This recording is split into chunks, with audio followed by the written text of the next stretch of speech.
In this video, I am going to show you how to delete photos or videos in Google Photos and how to recover them on your PC step by step. This guide is very useful if you accidentally delete a photo or video and want to restore it. Let's begin. I already have the Google Photos interface open on my PC. First, I selected a video from my Google Photos library.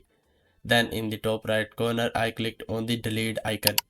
A confirmation pop-up appeared. From this pop-up, I clicked on Move to Bin. As you can see, the video was deleted and moved to the bin. Now, if you accidentally delete a photo or video, don't worry. From the left side panel, click on Bin. Here you will find all the photos and videos that you deleted. Google Photos keeps your deleted data in the bin for 60 days.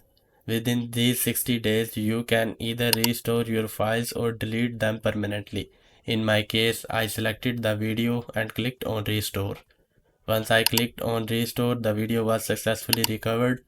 The restored video appeared back in my photos section, exactly where it was before.